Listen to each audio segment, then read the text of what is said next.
Excel Techno School, Guruvayanakere, Venur. Admission open now.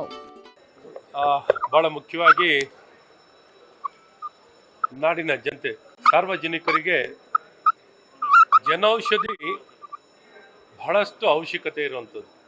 ಕೈಗೆ ಎಟ್ಕೊಂತ ಯಾವುದೇ ಔಷಧಿಗಳನ್ನು ನಾವು ತಗೊಳ್ಬೇಕು ಅಂದರೆ, ಕೊಂಡ್ಕೊಳ್ಬೇಕು ಅಂದರೆ ಕೈಗೆ ಎಟ್ಕೋ ದರದಲ್ಲಿ ಸಿಗುವಂಥದ್ದು ಜನ ಔಷಧಿನಲ್ಲಿರುವಂಥ ಔಷಧಿಗಳು. ಇವತ್ತು ಬಹಳ ಮುಖ್ಯವಾಗಿ ನಮ್ಮೆಲ್ಲರ ನೆಚ್ಚಿನ ಪ್ರಧಾನಮಂತ್ರಿಗಳಾದಂಥ ನರೇಂದ್ರ ಮೋದಿಯವರು ಬಹಳಷ್ಟು ಕಾಳಜಿನ ವಹಿಸಿ, ಆಸಕ್ತಿಯನ್ನು ವಹಿಸಿ ಇವತ್ತು ತಯಾರಕರ ಮ್ಯಾನುಫ್ಯಾಕ್ಚರರ್ಸ್ ಜೊತೆಯಲ್ಲಿ ಮಾತುಕತೆಯನ್ನು ಮಾಡಿ ಒಂದು 80%ಇಂದ ಅಷ್ಟು 80%ಗಿಂತ ಹೆಚ್ಚು ಕಮ್ಮಿ ದರದಲ್ಲಿ ಸಿಗುವಂಥ ಔಷಧಿ. ಹಾಗಾಗಿ ಇದನ್ನು ಎಲ್ಲ ಸಾರ್ವಜನಿಕರಿಗೂ ಲಭ್ಯ ಆಗಬೇಕು ಅನ್ನೋಂಥ ದೃಷ್ಟಿಯಲ್ಲಿ ಇಡೀ ಭಾರತದಲ್ಲೇ ಇಂಥ ಸಾವಿರಾರು ಜನೌಷಧಿಗಳನ್ನು ಎಲ್ಲ ಆಸ್ಪತ್ರೆಗಳಲ್ಲಿ, ಪ್ರಾಥಮಿಕ ಆರೋಗ್ಯ ಕೇಂದ್ರದಲ್ಲಿ ತೆರೆಯುವಂಥದ್ದಾಗಿತ್ತು. ಇದೆಲ್ಲ ಒಂದು ಕಡೆ ಇದಕ್ಕೆ ರಾಜ್ಯ ಸರ್ಕಾರ, ಕಾಂಗ್ರೆಸ್ ಸರ್ಕಾರಕ್ಕೆ ಇದು ಯಾಕೆ ಸರಿ ಕಾಣ್ತಿರ್ಲಿಲ್ಲ ಅಂತ ನನಗೆ ಆಶ್ಚರ್ಯ. ಇವರು ಆಸ್ಪತ್ರೆಗಳಲ್ಲಿ ಔಷಧಿ ಕೊಡಲಿಕ್ಕೆ ಆಗ್ತಿಲ್ಲ, ಆಸ್ಪತ್ರೆಗಳಲ್ಲಿ ಫ್ರೀಯಾಗಿ ಔಷಧಿಯನ್ನು ಕೊಡಬೇಕು. ಇವ್ರು ಫ್ರೀಯಾಗಿ ಔಷಧಿಯನ್ನು ಕೊಟ್ಟರೆ ಯಾರು ಕೊಂಡ್ಕೊಳ್ಳೋಕೆ ಹೋಗ್ತಾರೆ? ಯಾರು ಕೊಂಡ್ಕೊಳ್ಳಿಕ್ಕೆ ಹೋಗ್ತಾರೆ? ಯಾರು ಕೊಂಡ್ಕೊಳ್ಳಿಕ್ಕೆ ಹೋಗಲ್ಲ. ಯಾವಾಗ ಇವರು ಔಷಧಿಯನ್ನು ಕೊಡೋಲ್ಲ, ಆಗ ಕಮ್ಮಿ ದರದಲ್ಲಿ ಸಿಗುವಂಥ ಜನ ಔಷಧಿಗೆ ಹೋಗಿ ಕೊಂಡ್ಕೊಳ್ಳೋಂಥದ್ದಾಗುತ್ತೆ. ಅದನ್ನು ಸಹ ಮುಚ್ಚಕ್ಕೆ ಹೇಳ್ತಿರಲ್ಲ, ನಾವು ಒಳ್ಳೇದಂತೂ ಮಾಡ್ಲಿಕ್ಕಾಗಲಿಲ್ಲ ಅಂದರೆ ಕೆಟ್ಟದ್ದು ಮಾಡಬಾರ್ದು ಅಂತಾರೆ. ಆದರೆ ಈ ಕಾಂಗ್ರೆಸ್ ಸರ್ಕಾರ ಒಳ್ಳೇದು ಮಾಡೋಕ್ಕಾಗಲಿಲ್ಲ ಅಂದರೂ ಕೆಟ್ಟದನ್ನು ನಾವು ಮಾಡ್ತೀವಿ ಅನ್ನೋದಕ್ಕೆ ಒಂದು ಉದಾಹರಣೆನೇ ಈ ಜನೌಷಧಿಯನ್ನು ಮುಚ್ಚಕ್ಕೆ ಮಾಡಿದಂಥ ಪ್ರಯತ್ನ. ನಿಜಕ್ಕೂ ಅಧಿಕಾರ ದುರ್ಬಳಕೆಯ ಒಂದು ಉದಾಹರಣೆ, ಒಳ್ಳೆ ಉದಾಹರಣೆ ಅಂದರೆ ಈ ಜನೌಷಧಿಯನ್ನು ಮುಚ್ಚಲಿಕ್ಕೆ ಪ್ರಯತ್ನ ಮಾಡಿದಂಥ ಈ ಕಾಂಗ್ರೆಸ್ ಎಷ್ಟೇ ಅವರಿಗೆ ತಿಳುವಳಿಕೆ, ಮನವರಿಕೆ ಮಾಡಿದ್ರೂ ಸಹ ಕೇಳದೆ ಇವತ್ತು ಕಾಂಗ್ರೆಸ್ ಸರ್ಕಾರ ಮಾಡಿದಂಥ ಈ ಪ್ರಯತ್ನಕ್ಕೆ ತಕ್ಕ ನಿರ್ಧಾರ ಅಥವಾ ಜಡ್ಜ್ಮೆಂಟನ್ನು ಇವತ್ತು ನ್ಯಾಯಾಲಯ, ಧಾರವಾಡಿನ ಈ ಪೀಠ, ಉಚ್ಚ ನ್ಯಾಯಾಲಯವು ಒಳ್ಳೆ ತೀರ್ಮಾನ ಕೊಟ್ಟಿದೆ. ಹಾಗಾಗಿ ನಾನು ಸ್ವಾಗತಿಸ್ತೀನಿ. ಈ ಚಿಡಿ ಏಟು ಸರಿಯಾಗಿ ಕೊಟ್ಟಿದ್ದಾರೆ ಕಾಂಗ್ರೆಸ್ ಸರ್ಕಾರಕ್ಕೆ. ಈಗಲಾದರೂ ಮನವರಿಕೆಯನ್ನು ಮಾಡಿಕೊಂಡು ಜನಪರವಾಗಿ ಕೆಲಸ ಮಾಡಿ, ನಿಮ್ಮ ಕೈನಲ್ಲಿ ಮಾಡ್ಲಿಕ್ಕಾಗಲಿಲ್ಲ ಅಂದರೆ ಬೇರೆಯವ್ರು ಮಾಡಿರೋಂಥದ್ದನ್ನು ಅವಕಾಶ ಮಾಡಿಕೊಡಿ ಅಂತಲೂ ಈ ಕಾಂಗ್ರೆಸ್ ಸರ್ಕಾರದಲ್ಲಿ ನಾನು ಒತ್ತಾಯವನ್ನು ಮಾಡ್ತೀನಿ. 11 ಜನ ಮೃತಪಟ್ಟಿದ್ರು, ಆಗ ಸರ್ಕಾರ ನಿರ್ಬಂಧ ಇರುತ್ತೆ, ಈಗ ಸರ್ಕಾರವೇ ಅನುಮತಿ ಕೊಡೋದಕ್ಕೆ ಮುಂದಾಗ್ತಾ ಇದೆ. ನೋಡಿ, ಸರ್ಕಾರ ತನ್ನ ಮೂರ್ಖತನ, ಇವರ ಚೀಪ್ ಪಬ್ಲಿಸಿಟಿಗೆ ಮುಖ್ಯಮಂತ್ರಿ, ಉಪಮುಖ್ಯಮಂತ್ರಿಗಳು ತಮ್ಮ ಪ್ರಚಾರದ ಗೀಳುಗಾಗಿ ಆ ಸಾರ್ವಜನಿಕರ 11 ಜನ ಅಲ್ಲ, ಇನ್ನೂ ತುಂಬ ಜನ ಬಲಿ ತೊಗೊಂಡಿದ್ದಾರೆ. ಇವರು ಬಲಿ ತೊಗೊಳ್ಳೋದು, ಕಾಂಗ್ರೆಸ್ ಸರ್ಕಾರ ಅಂದರೆ ಬಲಿ ತೊಗೊಳ್ಳೋ ಸರ್ಕಾರ.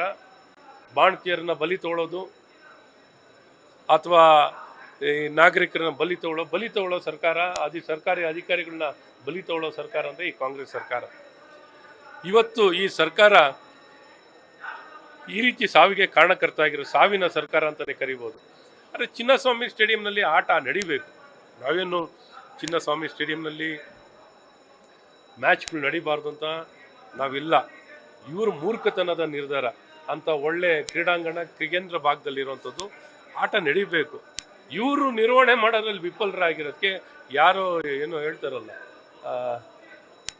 ಯಾರಿಗೋ ಜ್ವರ ಬಂದರೆ ಯಾರಿಗೋ ಬರೆ ಎಳಿತಾರೆ, ಎತ್ತಿಗೆ ಜ್ವರ ಬಂದರೆ ಎಮ್ಮೆಗೆ ಬರೆ ಎಳಿತಾರೆ ಅಂತ. ಹಂಗೆ ಇವ್ರು ಮಾಡಿದ ತಪ್ಪನ್ನು ಮುಚ್ಚಾಕೊಳ್ಳೋಕ್ಕೆ ಈ ರೀತಿ ನಿರ್ಬಂಧನೆ ಹಾಕಿರುವಂಥದ್ದು ಒಳ್ಳೆಯದಲ್ಲ. ಚಿನ್ನಸ್ವಾಮಿ ಕ್ರೀಡಾಂಗಣ ಕಟ್ಟಿರೋದನ್ನೇ ಈ ರೀತಿ ಕ್ರಿಕೆಟ್ ಪಂದ್ಯಾವಳಿಗಳು ನಡಿಬೇಕು ಅಂತ ವ್ಯವಸ್ಥಿತವಾಗಿ ನಡಿಬೇಕು. ನಡೀಲಿ, ನಾವು ಸ್ವಾಗತಿಸ್ತೀವಿ. ಯಾವಾಗಲೂ ಆಟ ನಡಿಬೇಕು, ಕ್ರೀಡೆ ನಡಿಬೇಕು, ಜನಕ್ಕೆ ಇಷ್ಟವಾಗಿರೋದು. ಎಲ್ಲದಕ್ಕಿಂತ ನಮ್ಮ ಸಮಾಜದಲ್ಲಿ ಇಷ್ಟವಾಗಿರೋ ಆಟ ಅಂದರೆ ಕ್ರಿಕೆಟ್. ಅದನ್ನು ಮಣ್ಣಾಕ ಕೆಲಸಗಳು ಅಟ್ಲೀಸ್ಟ್ ಈ ಇದೊಂದೇ ಒಂದು ಸ್ವಲ್ಪ ಕಾಮನ್ ಸೆನ್ಸ್ ಇಟ್ಕೊಂಡು ಮಾತಾಡಿದ್ದಾರೆ. ಯಾವಾಗಲೂ ಈ ಕಾಂಗ್ರೆಸ್ ಸರ್ಕಾರಕ್ಕೆ ಕಾಮನ್ ಸೆನ್ಸು ಇಲ್ಲ, ದುರುದ್ದೇಶದಿಂದ ಕೂಡಿರುವಂಥ ಒಂದು ಒಕ್ಕೂಟ ಅಂದರೆ ಕಾಂಗ್ರೆಸ್ ಸರ್ಕಾರ. ಸರ್, ಈಗ 14ಕ್ಕೆ ವೋಟ್ ಚೋರಿ ಪ್ರತಿಭಟನೆ ಮಾಡಲಿಕ್ಕೆ ಕಾಂಗ್ರೆಸ್ ನಿರ್ಧಾರ ತಗೊಂಡಿದೆ. ಏನಲ್ಲ, ಬಂಡತನದ ಪಕ್ಷ, ಮೂರ್ಖತನದ ಪಕ್ಷ ಕಾಂಗ್ರೆಸ್ ಪಕ್ಷ. ಸೊ ಹಾಗಾಗಿ ಯಾವಾಗಲೂ ಏನಾರು ಹೇಳಿ ನಾವು ಹೇಳ್ತಾ ಇರ್ತೀವಿ.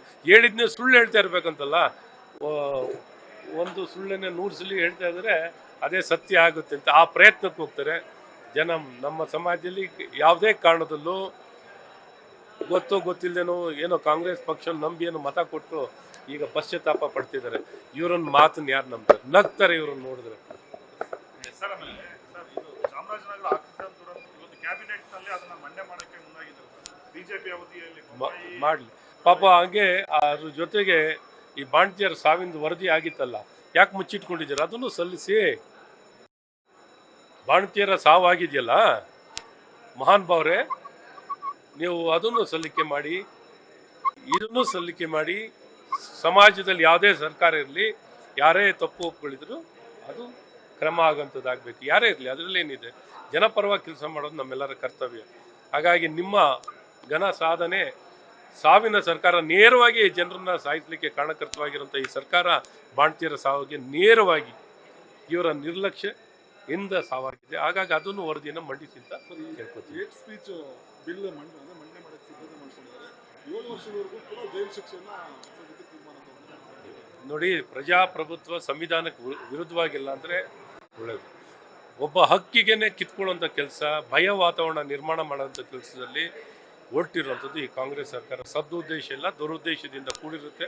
ಹಾಗಾಗಿ ಈ ವಿಚಾರದಲ್ಲಿ ಸಾಕಷ್ಟು ಇದ್ರ ಬಗ್ಗೆ ಗಮನ ವಹಿಸಿ ಏನಾದ್ರು ವಿರುದ್ಧವಾಗಿದ್ರೆ ಖಂಡಿತ ನಾವು ಅದನ್ನು ಬಯಲಿಗೆಳೆಯುವಂಥದ್ದು, ಸರ್ಕಾರಕ್ಕೆ ತಿಳಿಸುವಂಥ ಪ್ರಯತ್ನಗಳನ್ನು ನಾವು ಮಾಡ್ತೀವಿ.